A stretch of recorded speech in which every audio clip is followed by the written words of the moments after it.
A lone crow perched atop the half-collapsed marquee, its dark wings folded close against the gloom. A sharp wind whistled through the steel beams, and every gutted seat in the abandoned auditorium seemed to exhale ghostly sighs.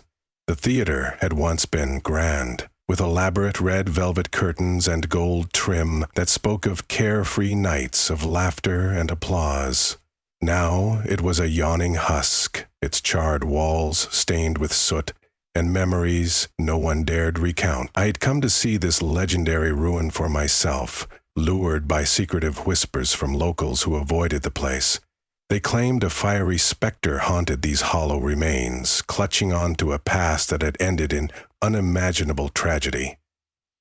Standing in the foyer, I felt the space pulsate with an unsettling energy, as though an audience lingered in restless anticipation for a show that would never finish. I first heard the rumor at a little roadside diner not far from the theater. The waitress, an older woman with sorrow etched into her features, warned me that the building was cursed. She pressed a trembling hand to her apron and spoke in hushed tones of people who had gone inside, only to emerge pale and silent, eyes wide with a terror they could not articulate. "Never stay after sunset," she said. "The final act is not for the living." From the corner booth, a man quietly nodded, his expression distant. "It doesn't matter if you want to watch," he said, swirling the dregs of his coffee. "The play will find you." Intrigued and more than a little unnerved, I paid my bill and made my way through the deserted streets until I stood at the edge of the lot where the once thriving building now sat like a gravestone from another era. When I first peered through the cracked doors, my breath caught in my throat. The smell of burnt wood still lingered, even though the fire had ravaged this place years before. The dusty lobby gave way to a corridor lined with shattered glass counters where concessions had once been sold.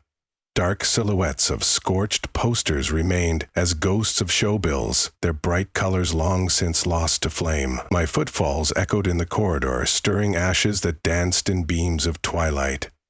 I could almost hear the bustle of an eager crowd that existed only in imagination now. The hush was absolute, broken only by the occasional drip of water from ruptured pipes overhead. The gloom pressed in on me, suffocating yet oddly compelling, as though a persistent tug on my mind urged me forward. At last, I reached the double doors leading into the main, and one side was missing, torn from its hinges, and the other hung crookedly, its surface etched with deep burns that took the shape of frantic claw marks. A fleeting sense of panic swept over me. Whoever had tried to escape must have found the flames blocking their path. Shaking off the mental images that threatened my composure, I stepped through the door and into a cavernous space that felt more tomb than theater. At the far end lay the stage, blackened and sagging. The proscenium arch was cracked down the center, as if struck by lightning. Rows of seats extended to my left and right, many broken beyond repair, their cushioned fabric reduced to char and foam. Each seat resembled a silent witness that had endured a tragedy so profound it refused to relinquish its secrets. Minutes ticked by as I explored the space. My flashlight's beam trembled along the blackened walls, only to reveal shadows too deep to be pierced. Amid the silence, I became aware of a soft rustling behind me.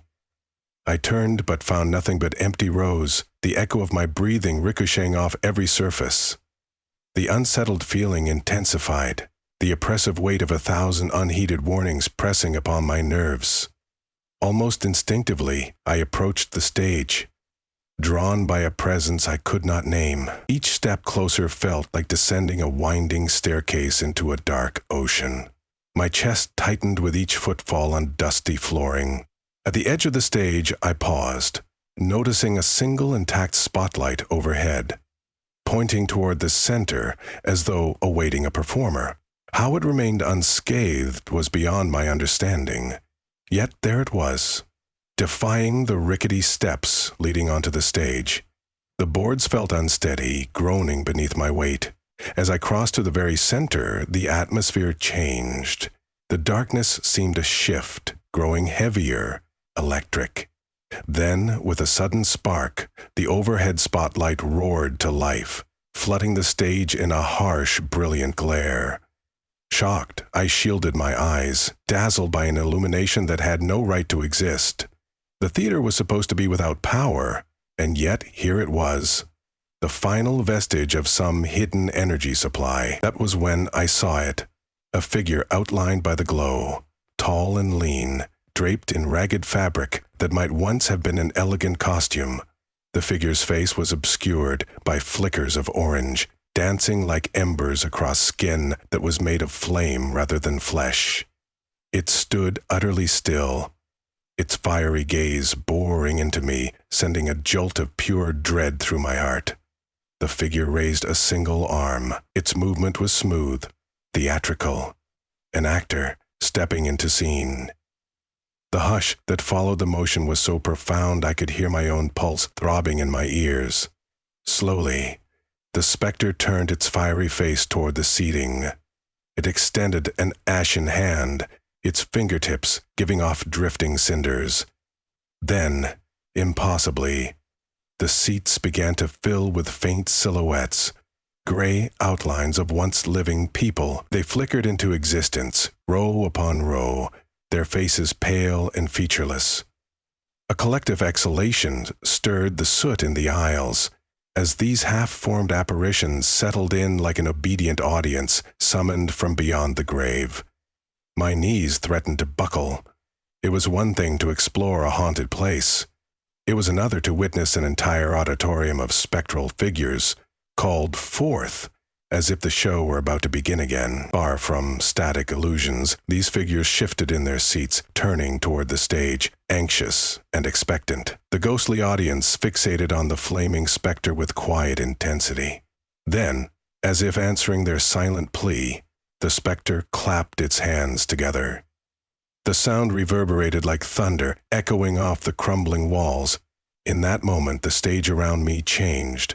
Broken planks repaired themselves, threads of fire stitching them back into form. Tattered curtains reappeared in vivid reds and golds. The scorched proscenium arch surfaced anew, free from cracks and soot. I blinked in disbelief as the entire stage was restored to its former glory. The sight twisted my stomach with dread. Because, while everything around me took on bright hues and fresh textures, flames still lurked at the edges, licking the corners of the stage's ephemeral beauty. I stood there, paralyzed. The specter began to reenact a performance, drifting gracefully across the boards with a dancer's poise. Its costume shimmered in layers of flickering molten fabric. The walls of the theater groaned in response, as though the structure itself was coming alive. Then came the first voices. At first, they were background murmurs, like actors delivering lines from an unseen script. The volume rose gradually, swelling into a cacophony of weeping, laughter, and frantic shouting.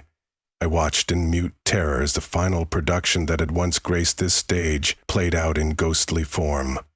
Actors in their shapes in costumes from another era stepped into the spotlight to deliver lines I could not fully comprehend.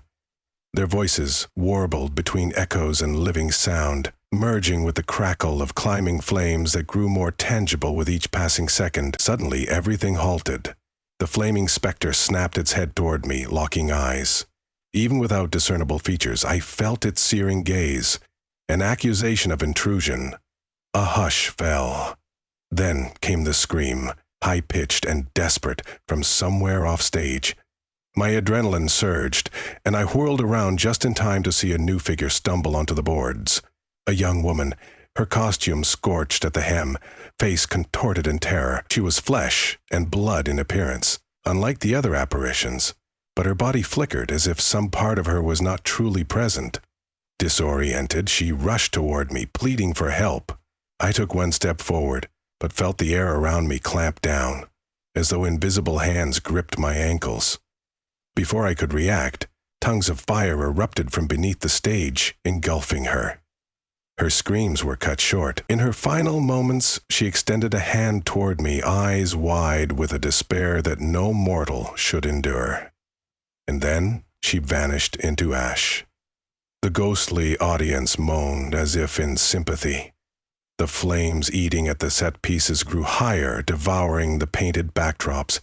Yet through the chaos, the specter moved with sumptuous grace, directing the horrifying finale.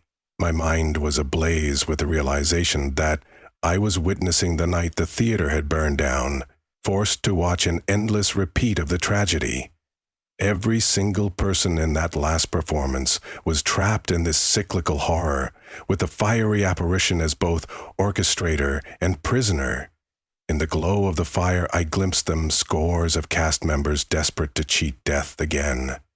Their wails filled the rafters, and each was dragged, screaming into the My heart hammered as I fought the urge to bolt for the exit, but fear and an unearthly fascination pinned me in place. Without warning, the inferno on stage winked out, plunging everything into darkness. I staggered, momentarily blinded. Then a single spotlight appeared once more, illuminating the specter in center stage. It tilted its head, as though beckoning me forward for a private audition. Something about its motion reminded me of a once respected performer, devastated by heartbreak. A swirl of smoke rose around its legs, curling in shapes that suggested torment. Slowly, it lifted a hand, beckoning. My terror warred with my curiosity. This being craved an audience and demanded tribute from the living. We were forced to bear witness. Yet, part of me sensed it was also beckoning for release. Caught between pity and fear, I found myself drawn in. I navigated the warped floorboards, stepping beneath the unwavering light. What happened next unfolded in a surreal haze. The theater transformed once more, the ghosts of living actors merging with my surroundings. I could see an entire production in mid-rehearsal. The leading lady, the same woman I had just seen perish in flames, danced elegantly across the stage, clothed in pristine attire. Conversations buzzed around her.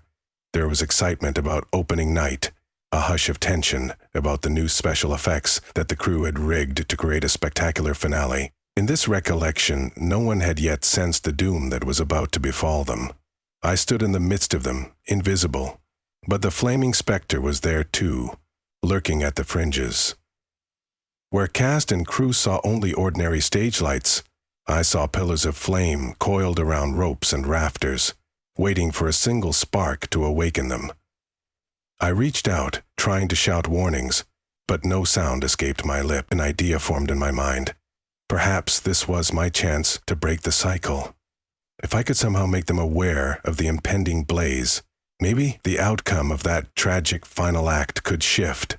However, each time I attempted to intervene, my arms passed straight through the actors like waves of heat distorting reality. I was powerless, condemned only to observe what was fated to occur. Paralyzed by dismay, I watched as the final rehearsals continued, each note of the grand finale brimming with aspiration. Beneath it, the creeping inevitability hovered like a malignant shadow.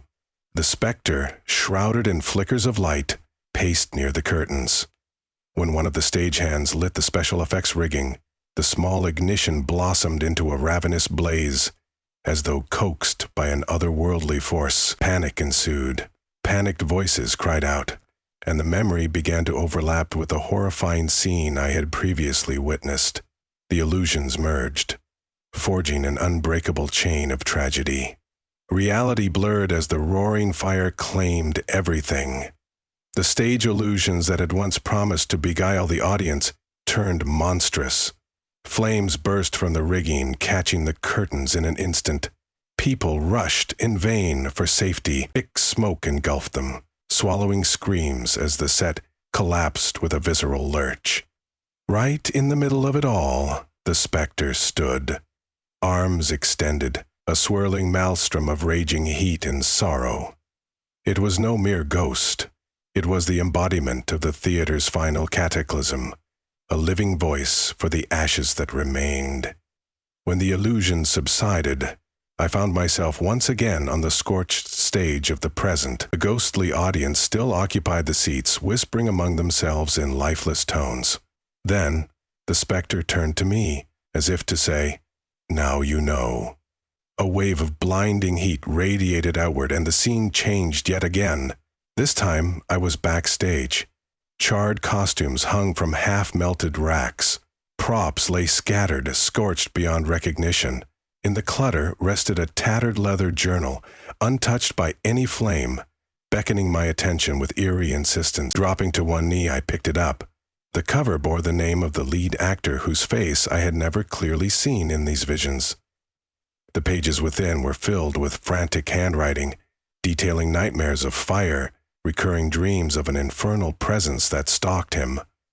One entry described a sense of dread leading up to opening night, a suspicion that the show was somehow cursed. Another page offered a chilling revelation. "The spirit demands an audience. We cannot fail to perform, or else."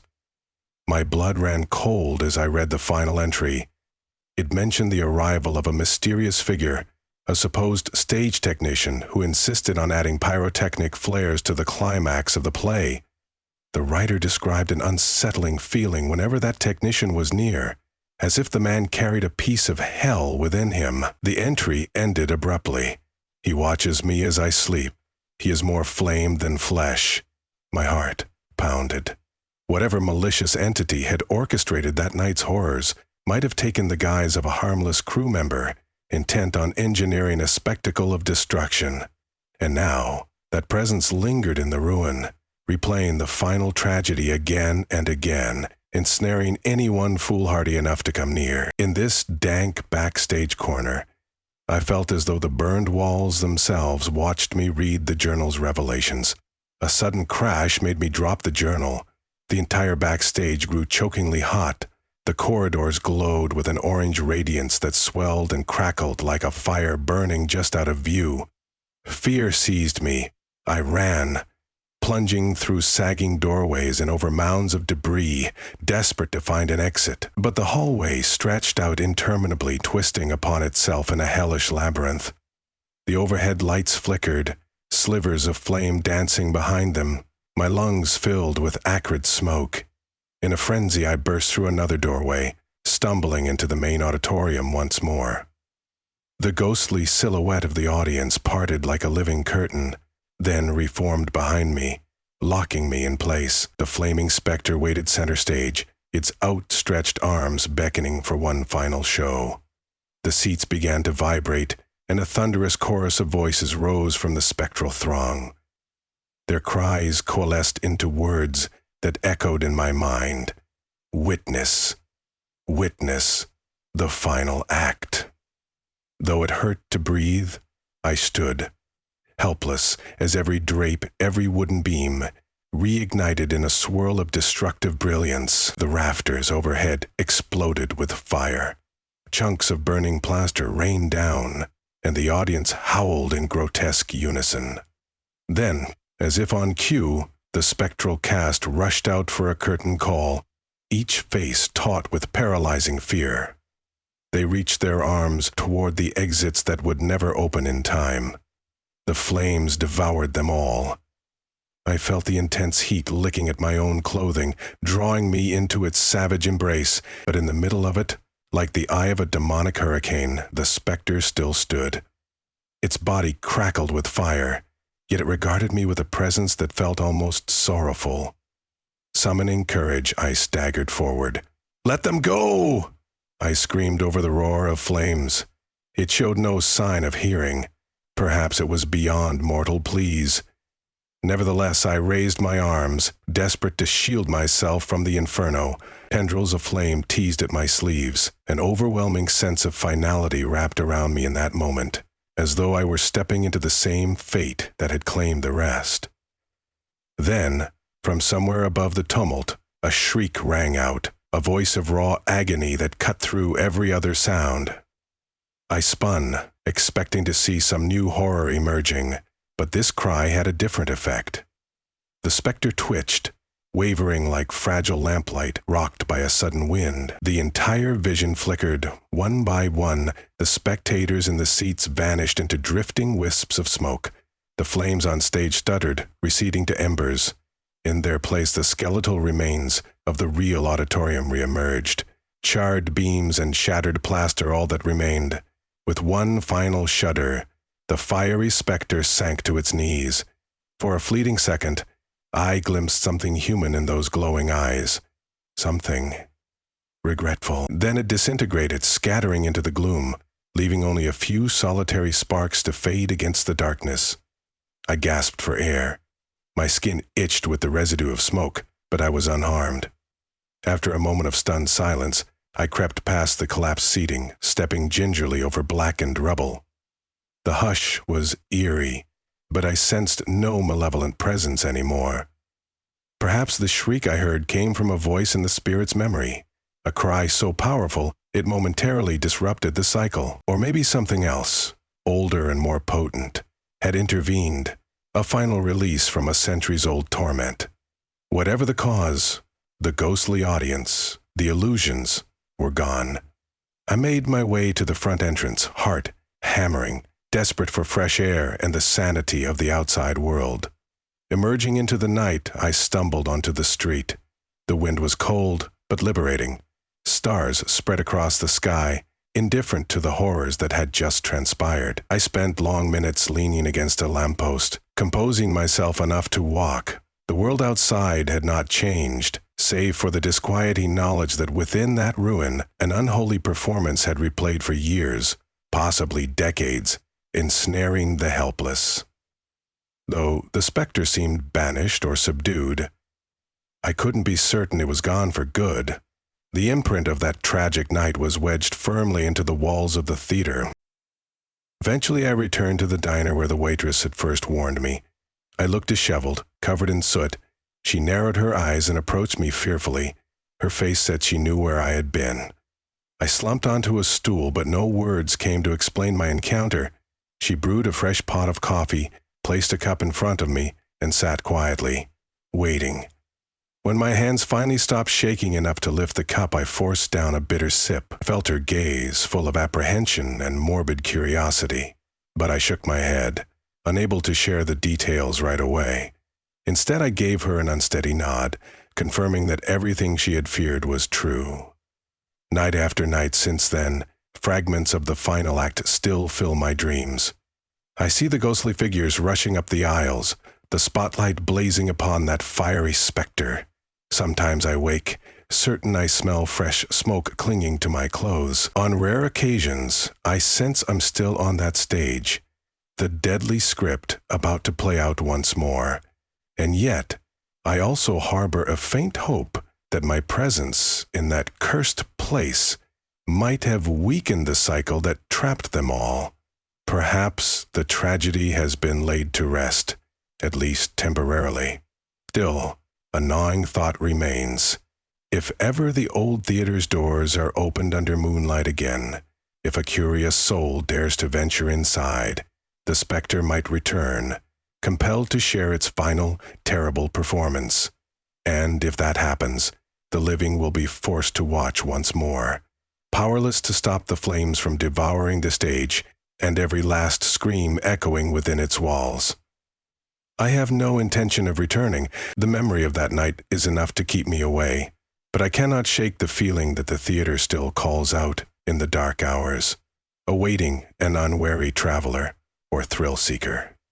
A place suspended between ruin and performance, haunted by a burning presence unwilling or unable to move on. A place where the final act never ends, and the singed seats are forever filled with restless, howling souls. If those doors do open again, I hope that some bravery, some dignity, might set them free. Until that day, the ashes wait in silent expectation, ready to rise in flames at the slightest provocation, summoning an audience into the darkest story one could ever imagine. The theater stands, both grave and stage, and the curtains remain lifted, awaiting the moment the lights ignite once more for that dreaded final act.